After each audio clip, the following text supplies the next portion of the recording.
2016 में बुलंदशहर के हाईवे पर मां बेटी के साथ गैंगरेप हुआ था। इस मामले में आज बुलंदशहर की कोर्ट ने अहम फैसला सुनाया। पांचों ही आरोपियों को उम्र कैद की सजा सुनाई गई। वहीं शनिवार को इन सभी आरोपियों को दोषी करार दिया गया था और सोमवार को सजा का ऐलान होना था। जज एक बार फिर से अपने चैम्बर में बैठे। उसके बाद जो सजा सुनाई गई उसने कहीं ना कहीं उन दोनों मां बेटियों को इंसाफ दिया।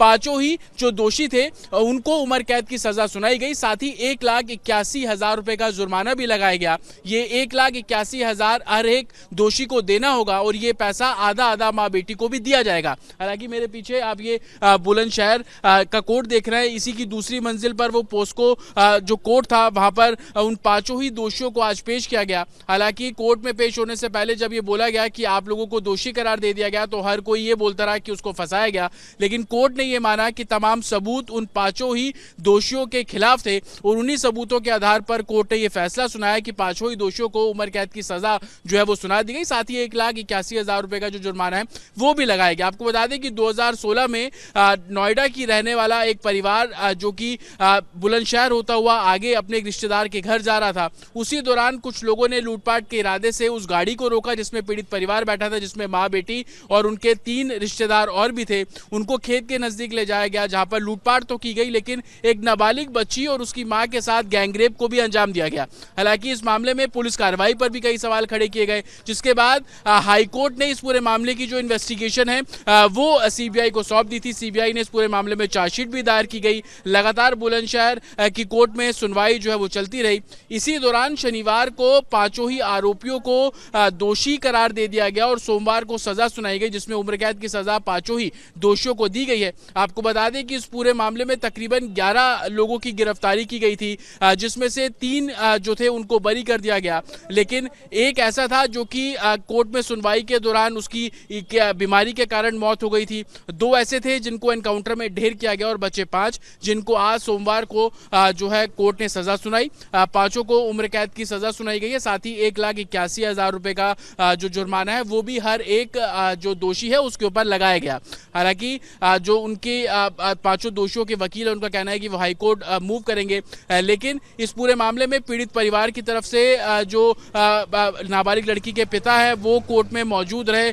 उनका बिना कैमरे पर बात करते हुए बिल्कुल कहना था कि इंसाफ की उम्मीद थी और इस इंसाफ की लड़ाई में तकरीबन 9 साल का समय उन्हें लगा। आखिरकार अब इंसाफ मिला और आगे किसी के साथ ऐसी घटना ना उसको लेकर तमाम जो काम है वो एडमिनिस्ट्रेशन करे और यही वो उम्मीद कर रहे हैं। लेकिन आज पांचों ही दोषियों को उम्र कैद की सजा सुनाई गई, जिसमें उस परिवार को इंसाफ बिल्कुल मिला और इंसाफ को मिलने में तकरीबन 9 साल का समय लग गया।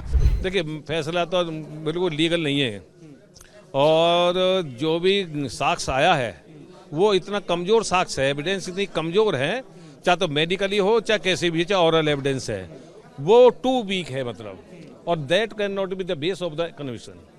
तो ये जो कन्विक्शन हुआ कैसे हुआ वो बात अलग छोड़ दीजिए, कन्विक्शन 100% का 200% गलत है। इसमें इतनी सारी खामियां इस प्रोसिक्यूशन में हैं। आप खामियों के बारे में पूछेंगे तो मैं उन्हें बता दूंगा कई खामियां।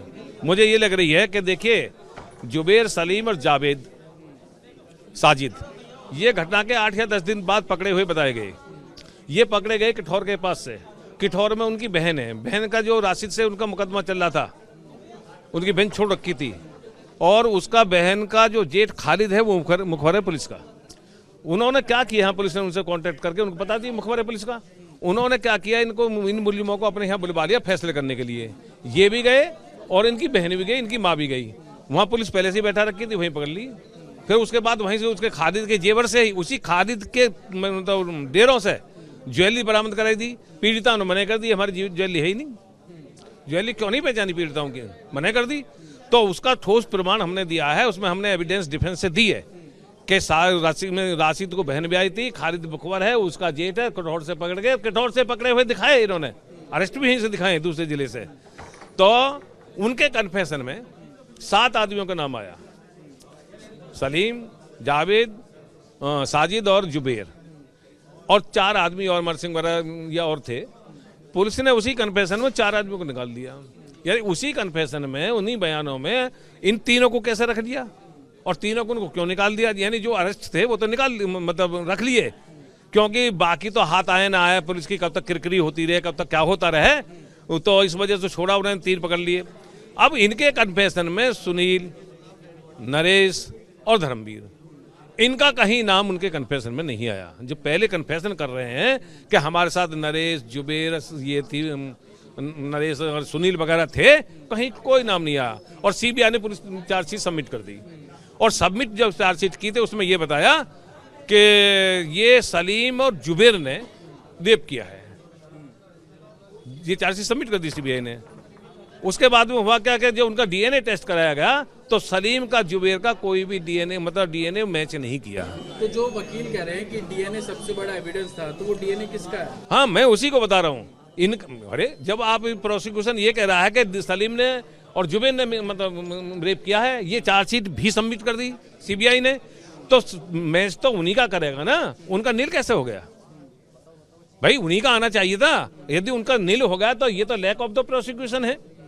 ये तो इससे बड़ी कमी हो सकती है।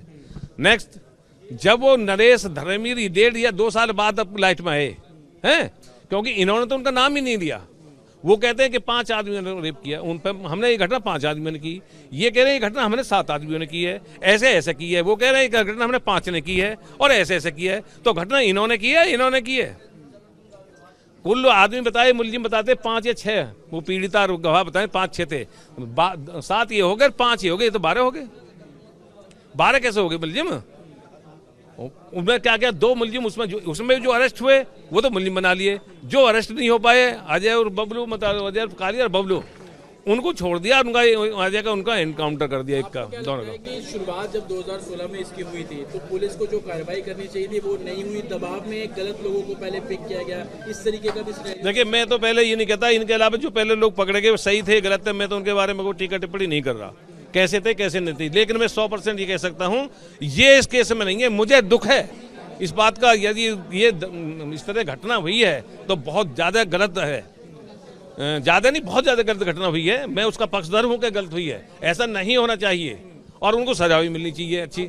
लेकिन ये भी देखना चाहिए, जितना पीड़िताओं को मतलब स्ट्रेस वगैरह होता है, ह्यूमिलेट होती है, वो उससे ज़्यादा गलत आदमी यदि फंस गया तो वो भी ह्यूमिलेट, स्ट्रेस उसी तरीके से होता है। उसकी भी समाज में ख्याति खराब हो जाती है और उसकी लाइफ सारी बेकार हो जाती है। तो कोई इतने बड़े केसों में पुलिस को भी गलत आदमियों को नहीं फंसाना चाहिए। जैसे कि इन मुलजिमों को अपने बचाव करने के लिए पुलिस में दबाव आया और उल्टे सीधे पकड़ के कर दिए। मैं ये कह रहा था कि इनकी जो सलीम और जावेद के कन्फेशन में क्यों नहीं आया नरेश का, धर्मवीर, इनका नाम क्यों नहीं आया? इनका कहीं मैच ही नहीं कर रहा। 1.5 साल बाद कैसे मुलजिम बन गए? जी, अब आगे क्या करने वाले हैं? अरे अपील में जाएंगे, बेल करा के जाएंगे। बहुत जल्दी बेल होगी। 100% ना 200% केस हाई कोर्ट से छूटेगा। मेरे इस टाइप के केस बहुत छूटे, जिनमें डेथ पेनल्टी भी हुई है। मेरे केसों में 6-6 महीने में छूट के आ गए। औखंद का केस है, मैंने लड़ा, 4 कत्ल थे उसमें, वो छूट के घर पे आ गए, सब बरी हो गए। और बहुत केसों में बरी हो गए मेरे मुलजिम। जी, 100% और सफलता मिलेगी। पूरा ऊपर वाले पूरा यकीन हमें। NH91 पर गैंगरेप कांड जी काफी हाईलाइटेड था। उसमें जो है गिल्टी होल्ड किया गया है। कितने लोग गिल्टी होल्ड किए गए, क्या पूरा मामला था, कौन कौन इसमें दोषी पाए गए? मैं बता देता हूँ। इसमें कुल आज 5 लोग गिल्टी होल्ड किए गए। ये मामला है वर्ष 2016 के महीने जुलाई का। घटना वाले दिन जो पीड़ित परिवार है वो नोएडा से वाया गाजियाबाद शाहजहांपुर अपने किसी परिजन की 13वीं में शामिल होने के लिए जा रहा था। जैसे ही वो दोस्तपुर कोतवाली देहात पर पहुंचे, वहां पर उनको लगा कि उनकी गाड़ी पर किसी ने कुछ फेंका है। उसे चेक करने के लिए जब उसके पिता गाड़ी से उतरे हैं तो उनको 5 से 7 लोगों ने गन पॉइंट पे ले लिया। और कुल गाड़ी में 6 लोग थे, जिसमें पीड़िता, उसकी माता, उसकी ताईजी, साथ साथ उसके पिता, उसके ताऊजी और तहेरा भाई, सभी जो मेल विक्टिम्स थे उनको बाहर निकाल लिया गया। उनके साथ मारपीट की गई, उनके साथ लूटपाट की गई और फिर उनको जंगल में ले जाकर मारपीट कर लिटा दिया गया। उनके साथ हथौड़ों से और सरिया से मारपीट की गई थी। उसके बाद जो पीड़िता है और उसकी माता और ताई जी को जंगल में ले जाया गया। फिर सबसे पहले सलीम बावरिया ने उस नन्ही सी 14 वर्ष की पीड़िता के संग रेप किया। और ये यहाँ उल्लेखनीय है कि उस पीड़िता की पहली बार मेंस्ट्रुअल साइकिल आई थी और उसने मना किया कि मेरे पीरियड्स ऑन है, मेरे साथ बलात्कार मत करो। उसको चांटे मारे गए। जब उसने ड्यूरिंग रेप पापा पापा चिल्लाया तो उसको चुप करने के लिए उसके पापा के साथ मारपीट की गई। फिर पीड़िता चुप हुई। उसके बाद उसकी माता के साथ 2 लोगों ने बलात्कार किया। उसके बाद ये गाड़ी लेके वहां से जाना चाहते थे, लेकिन गाड़ी जंगल में कीचड़ में फंस गई थी। कुल 2.5 से 3 घंटे तक ये दरिंदगी वहां पर चली और उसके बाद जो सरकार दम भरती थी कि 100 नंबर पर पुलिस हमेशा उपलब्ध है, 100 नंबर पर सैकड़ों बार फोन किए गए। पहले तो फोन रिसीव ही नहीं हुआ, फिर फोन बिजी गया। फिर पीड़िता के पिता ने अपने एक मित्र को फोन किया, उसने तत्कालीन कप्तान को फोन किया यहाँ पर। कप्तान साहब ने पुलिस कंट्रोल रूम से गाड़ी भेजी। उसके बाद पीड़ितों को सहायता मिली। उसके बाद मुकदमा पंजीकृत हुआ। कुल इसमें 6 लोगों के खिलाफ चार्जशीट आई थी, जिसमें से एक की ड्यूरिंग ट्रायल डेथ हो गई। 5 को आज माननीय न्यायालय ने अंडर 376D, 394, 395, 397, 342, 120B IPC और 5/6 पॉक्सो एक्ट में गिल्टी होल्ड किया है। और पॉइंट ऑफ सेंटेंस पर इसमें 22/12 डेट फिक्स की है। We will plea for the maximum punishment. कि 9 साल बाद पीड़ित परिवार को इंसाफ मिला, उस मां को और उस बेटी को जिसके साथ 2016 में दुष्कर्म जो है वो किया गया था। हालांकि वकील से मैं भी आपकी बात कराऊंगा, कुछ ही मिनटों में वो हमारे साथ लाइव जुड़ेंगे, जो कि 9 साल से इस पूरे केस में लड़ रहे थे। लेकिन अपडेट ये है कि 5 आरोपियों को उम्र कैद की सजा सुनाई गई है और हर एक आरोपी के ऊपर 1,81,000 रुपए का जुर्माना है वो भी लगाया गया है। वरुण जी, आप लाइव है रिपब्लिक पर। 9 साल से ये केस जो है वो चल रहा था। अभी मैं ये समझना चाह रहा हूँ कि जज का जो आज जजमेंट आया उसमें क्या कुछ निर्णय निकला। 5 जो आरोपी पेश हुए थे शनिवार को, उनके आरोप फिक्स हुए थे। आज क्या कोर्ट ने जजमेंट दिया? आज माननीय न्यायालय में उनको उस दिन दोष सिद्ध किया था। आज माननीय न्यायालय ने आर्गुमेंट ऑन सेंटेंस पर प्रोसिक्यूशन को सुना है, सीबीआई को सुना है और डिफेंस को सुना है। इनको सबको सुनने के बाद, सबसे संतुष्ट होने के बाद माननीय न्यायालय ने इसमें सभी को 5 मुलजिमों को आजीवन कारावास की सजा सुनाई है और प्रत्येक पर 1,81,000 रुपए का अर्थदंड आरोपित किया है। क्या चैलेंजेस थे आपके सामने? क्योंकि शुरुआत में पुलिस की कार्रवाई को लेकर कई सवाल खड़े हुए थे, मामला हाईकोर्ट के जरिए सीबीआई पे भी पहुंचा। ट्रायल के दौरान किन चैलेंजेस का सामना आप लोगों ने किया कि आप उम्र कैद तक इस पूरे मुकदमे को लेकर पहुंचे? It was a long trial but hopefully concluded today. इसमें कुल 25 गवाह अभियोजन की तरफ से पेश किए गए थे और 169 आप लिख रहे हैं, इट्स ए लॉन्ग लिस्ट। 169 जो है वो अभियोजन प्रपत्र माननीय न्यायालय के समक्ष साबित किए गए थे अभियोजन की तरफ से। और सबसे बड़ा जो अहम इसमें मजबूत बल मिला है वो मिला है डीएनए मैच से। ऐसी कौन सी दलील थी जिसको लेकर कोर्ट भी कन्विंस हुआ? अगर कुछ आप बता पाए, जजमेंट में कोर्ट ने किन शब्दों का इस्तेमाल किया? DNA match, one of the accused from the petticoat of the mother. हम जब आरोपियों को लेकर आ रहे थे, दोषियों को लेकर आ रहे थे, वो कह रहे थे फंसाया जा रहा है, डीएनए रिपोर्ट को लेकर वो कोई सवाल हर मुलजिम यही बोलता है। हाँ, तो अभी क्या, अब उनको सबको यहाँ पे क्या आगे का प्रोसीजर किस तरीके से रहना? अब यहाँ से वो जेल जाएंगे, वो जा रहे हैं। जो विक्टिम है इस पूरे मामले में वो सेकंड ईयर एलएलबी की स्टूडेंट भी है। हालांकि आज विक्टिम फैमिली की तरफ से जो उनके फादर है वो संभवतः कोर्ट में थे।